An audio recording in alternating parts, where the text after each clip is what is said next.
あなたはこんな話まだ信じていませんか？飼い主は犬にとってリーダーであるべき。飼い主は犬を服従させるべき。実はこれ、令和となった現在では完全に時代遅れな間違ったしつけ法なんです。動物行動学、認知科学の発達により、2000年代以降、犬の科学は飛躍的なスピードで進みました。そのため、昭和、平成で常識とされていたしつけが、今では非常識ということも珍しくないんです。いろいろやってもしつけがうまくいかない。そうなってしまう原因は愛犬ではなく、あなた自身の知識不足、理解不足にあるかもしれません。今回のテーマは、知らず知らずのうちにしつけを失敗させてしまうしつけ下手な飼い主さんの特徴6選。一つでも当てはまった方は要注意なので、ぜひ最後までご覧ください。1、上下関係を信じる人。犬のしつけには上下関係が大事なんて話を聞いたことはありますか？そんなのしつけの基本でしょう。そう思う方もいるかもしれませんが、実はこれ間違いなんです。未だにこの上下関係説を信じてしつけをしているという人は、愛犬のしつけを失敗に導いてしまっているかもしれません。なぜなら最新の研究では、犬は飼い主に上下関係を求めていないことが分かっているから。愛犬があなたに求めるのは、服従や威厳による上下関係ではなく、親子のような愛情と安心に包まれた信頼関係なんです。これは人間の親子に置き換えてみると分かりやすいと思います。親の方が偉いんだぞと常に権力を振りかざして従わせようとしてくる親と、いつも優しく見守ってくれて不安な時にそっと手を差し伸べてくれる親。あなたはどちらを信頼し心を開きたいと思えますか？きっと皆さん後者ではないでしょうか。これを理解せずに飼い主は犬より上に立たなければと頑張っても、それは愛犬の求めていることではないのでうまくいかないですし、もっと言えばあなたが求めている生活でもないはずです。あなたは犬の上に立つために犬を飼っているんですか？違いますよね。きっとあなたは犬と一緒に幸せな暮らしを送るために犬を飼っているんではないでしょうか。この本質だけはどんな時代になっても忘れてはいけないと思います。犬はとても賢い生き物です。あなたさえ正しく愛情を注ぐことができれば、愛犬は必ずその愛情に信頼という形でお返しをしてくれます。しつけの第一歩、基本中の基本として、まずは上下関係の思い込みを捨てることから始めてみましょう。2、犬歴の長い人。あなたは初めて犬と関わった日から何年くらい経ちますか？私の場合、初めて犬を飼ったのは2004年のことで、いわゆる犬歴は20年以上になります。一般的に犬歴が長ければ長いほど犬に詳しい、犬に懐かれやすいと思われがちですが、実は私のように犬歴の長い人ほどしつけに関する間違いを犯している可能性があるんです。なぜなら犬のしつけに関する常識はこの数年間、数十年間で目まぐるしく変わっているから。例えば先ほどの上下関係の話。これが間違いだと明らかになってきたのは2000年代のことで、逆に言えばそれまで犬は上下関係でしつけるのが常識とされていました。つまり2000年よりも前に犬を飼い始めた人にとっては、自分で情報をアップデートしない限りは上下関係でしつけるのが当たり前になってしまっているんです。実際に私が初めて犬を飼い始めた2004年は、正しい情報と間違った情報が入り乱れた、飼い主としては非常に困惑をする時代でもありました。テレビや本など見るものによって書いてあることが違っていたんです。当時まだ主流だった上下関係を使ってしつけをしてみても、どうにもしっくりこないことの方が多く、だからといって他に信じられるものがないから従うしかないといった感じで、今思えばたくさんの残念なしつけを行ってしまっていました。そして現在でもまだ古い情報や間違った情報がそのまま本やネットに残されていたりします。時代遅れな常識に惑わされたまま、知らず知らずのうちにしつけ下手にならないためにも、犬歴の長い人ほど情報をアップデートすること、そしてたくさんの情報の中から正しいものを選び取る力が必要になってきます。とりあえずしつけ本は令和に入ってから発売されたものを買うようにする。これだけでも正しい情報に出会える可能性がぐっと高まるのではないでしょうか。3、罰を使う人。飴と鞭なんて言葉がありますが、これを愛犬のしつけに使ってしまっていませんか？平成時代のしつけ本にはよく、犬がいいことをしたら褒めて、悪いことをしたら叱りましょうなんて内容が書かれていました。しかし実はこれも愛犬に不要なストレスを与える残念なしつけなんです。なぜなら悪いことをしたら叱る、つまり罰を与えるしつけには、犬が攻撃的、悲観的になる、飼い主を信頼しなくなるといった様々なリスクがはらんでいることが実験で分かっているから。意外かもしれませんが、ここで言う罰とは、叩いたりご飯を抜きにしたりといった分かりやすくイメージできるような罰だけではなく、ノーと強めの口調で言うだけのことも含まれます。想像してみてください。あなたが勉強をしていない時に勉強しなさいと叱ってくる親と、あなたが勉強をした時に勉強して偉いと褒めてくれる親。どちらがあなたのモチベーションは上がりますか？きっと後者ですよね。まさに犬も同じです。叱るしつけでは、犬が恐怖心や嫌悪感から逃れるために、一時的に言うことを聞いてくれるように見えることもありますが、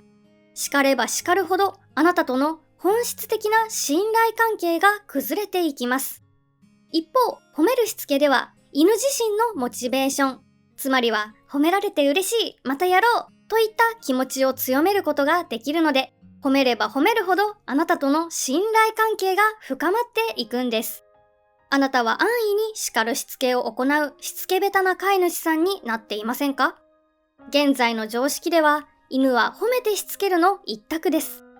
罰を与えてしつけをするのはある意味簡単ですが、代わりに一番大切なもの、つまりは信頼を失ってしまいます。短絡的に考えず、長期的に見て、あなたと愛犬が幸せになれる方法を選び取っていきましょう。4、思い込みの激しい人。あなたは自分の勘に頼ってしつけを行っていませんか？自分は犬に慣れているから大丈夫。犬はこういう生き物だから大丈夫。といった根拠のない思い込みで行動してしまう人は、知らず知らずのうちに愛犬のしつけを失敗させているかもしれません。なぜなら、令和となった現在でも、犬の科学は日進月歩、未だに解明されていないことが山ほどあるからです。昭和、平成に常識とされていたしつけが、現在では否定されているように、現在常識とされているしつけも、いつか非常識とされる日が来るかもしれません。そうなった時に、私たち飼い主にできることは、いや、私の時代はこうだった、と自分の価値観を押し通すことではなく、新たな発見を喜び、受け入れ、愛犬との暮らしがより豊かなものになるよう生かしていくことではないでしょうか。自分のなんとなくの勘や思い込みにばかり頼ってしまう人は、こうした変化を受け入れるチャンスを逃してしまうということです。実を言うと、私は豆柴きなしゃんをお迎えした当初、昔の愛犬を飼っていた経験則から、上下関係が崩れないように引っ張りっこの最後は勝つ、上下関係が崩れないようにご飯は飼い主が先に食べるなど、時代遅れなしつけをいくつも行ってしまっていました。それで昔の愛犬のしつけがうまくいっていたわけでもないのに、私は犬ってこういうものだからと自分に言い聞かせ、きなしゃんにも同じ過ちを繰り返そうとしていたんです。もちろんこれはしつけを成功させたいという一心ゆえの行動で、きなしゃんに間違ったしつけをしているという自覚はありませんでした。ただ悪気はなくとも、結果としてきなしゃんのしつけを失敗に導こうとしていたのは事実です。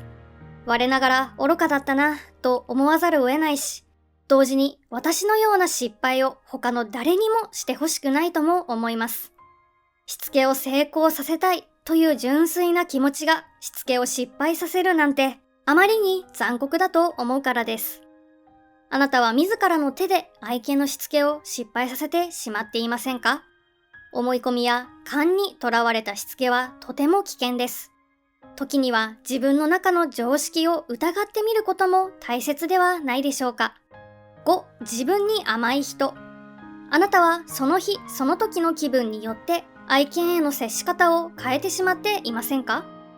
自分の都合ばかり優先し、気が向いた時だけ、時間ができた時だけ愛犬に構うといったなあなあな接し方をしてしまっている人は、しつけがうまくいかない残念な飼い主さんになっているかもしれません。なぜなら、そもそもしつけとは、あなたが愛犬にしてほしいことを繰り返し教えて練習してもらうことだから。しつけを成功させるためには、愛犬だけでなく、あなた自身の努力も不可欠なんです。機嫌によって褒めたり褒めなかったりする。昨日は褒めたのに今日は褒めないとコロコロ態度を変えてしまっては、愛犬は何が正解なのか確信を持てずに混乱してしまいます。考えてみてください。例えば、あなたが良かれと思って親のお手伝いをしたとします。ある日は親がありがとうとすごく喜んでくれたのに、ある日は何も反応してくれない。それどころか気づいてもくれなかった。そんな経験をしてしまったら、あなたは自分のしたことが親にとって嬉しいことなのか、そうじゃないのか、わからなくなって不安に思うし、何より自分がないがしろにされた感じがして悲しい気持ちになりませんか？愛犬にとってあなたは絶対的な親も同然です。日々のご飯からお散歩、トイレも遊びもあなたなしでは成り立ちません。愛犬がいつ何をするのか、そしてしつけがうまくいくかどうかはすべて飼い主であるあなたにかかっているんです。愛犬に何をしてほしいのか、どう行動してほしいのか、しつけたい具体的な内容が愛犬にきっちり伝わるように、まずは飼い主であるあなたが自分自身に一貫性と厳しさを課すことがとても重要になってきます。6、完璧主義な人。しつけのゴールとは一体どこにあると思いますか？待てが完璧にできるようになること？トイレをシーツでできるようになること？はたまた他の犬と仲良くお友達になること？確かにそれらも大切ではありますが、本当のゴールはそんな表面的なものではありません。しつけのゴールとは、あなたと愛犬が幸せで快適な暮らしを送るところにあります。つまり、あなたと愛犬が幸せで、かつ周りに迷惑さえかけなければ、それでもう OK ということなんです。逆に言うと、あなたがこんなんじゃダメだと OK を出さない限り、愛犬のしつけは無限にゴールを迎えないということになります。こうした動画をしっかり見てくださっているあなたは、きっととても勉強熱心で真面目な方なんだと思います。しかし、その真面目さが時に愛犬を苦しめてしまうこともあるかもしれません。なぜなら、完璧なしつけを追い求めすぎてしまうと、しつけにおいて一番大切なはずの飼い主と愛犬の幸せを損ねてしまうから。これは他でもない過去の私の話です。私は豆柴きなちゃんをお迎えしてすぐの頃、自分が時代遅れのしつけ、上下関係や服従関係を信じてしまっていたことに気がついて、とてつもなく焦りを感じていました。自分だけが時代に取り残されているような気がして、なんとか情報をアップデートしなきゃと本を読み漁り、獣医さんに通っては質問攻めにして、とにかく正しいしつけ、新しいしつけを知ることに躍起になっていたんです。そして気がつけば、私はきなしゃんとの生活を幸せだと感じる心の余裕を失っていました。きなしゃんを幸せにするためにしつけをしていたはずなのに、いつの間にか正しいしつけをするためにしつけをするようになっていた私は、手段が目的にすり替わってしまった残念な飼い主の典型例です。あなたも私のように本末転倒なしつけを行ってしまってはいませんか？犬も人間と同じで完璧な存在ではないし、完璧である必要もありません。真面目で完璧主義な人ほど本来の目的を見失ってしまいがちです。せっかくの熱心さが裏目に出てしつけ下手になってしまわないよう、一度冷静になって自分を振り返ってみることも必要だと思います。いかがでしたか？知らず知らずのうちに愛犬のしつけを失敗させる残念な飼い主さんにならないためにも、犬歴の長い人ほど情報をアップデートすること、自分の中の常識を疑う心を持つことが大切です。そして何よりも、愛犬が幸せを感じられるかどうか、愛犬があなたを信頼できるかどうかは、すべて飼い主であるあなたの日々の行動にかかっています。犬の飼い方にはあなたの人格がそのまま現れると言っても過言ではありません。あなたは愛犬を幸せにできていますか？この動画があなたと愛犬の関係を見つめ直すきっかけに少しでも慣れていたら嬉しいです。